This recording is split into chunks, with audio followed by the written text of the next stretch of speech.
Coach Rich Lansky here with one of our tennis athletes. What I want my friend Danny to do here, we're going to demonstrate the proper form on an RDL or Romanian deadlift.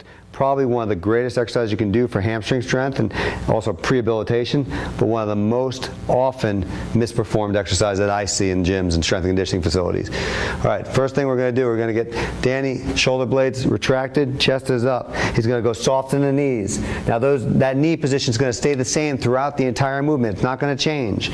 All I'm going to have Danny do is shift his hip back with my hand right here, push back right to there, and then drive his hip forward.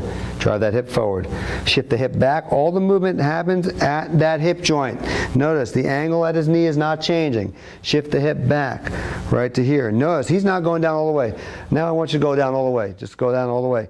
Danny's got pretty good form, but if you noticed, at what point did his hip stop and his lower back engage? We don't want that. Relax. What are we after with the RDL? We're after gluteal and hamstring development. We're not after low back development. There's other ways we can do that. Resets, reverse hypers, hyperextensions, all kinds of different movements. What I want on an RDL when I've got him loaded, last thing I want him to do is get to here, around his back and come all the way down. That's not going to help him whether he's out on the field or out in the court. What's going to help him be a stronger, more stable athlete is shifting back under control and driving that hip in.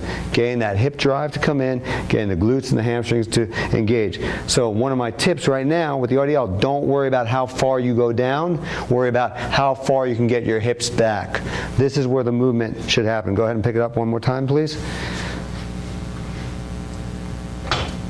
Soft knees, all movement at the hip. Push that hip back. Keep going. Notice, nice and stable. No movement right there. Stop right there. Come on back up. You go a little lower.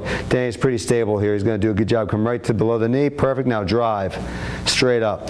I'm going to get more bang for my buck, more positive benefit with just that range of motion than I will with him going all the way down with a rounded back and touching, which drives me crazy when I see it. So you out there, get your RDL. Only perform the movement where you can remain stable.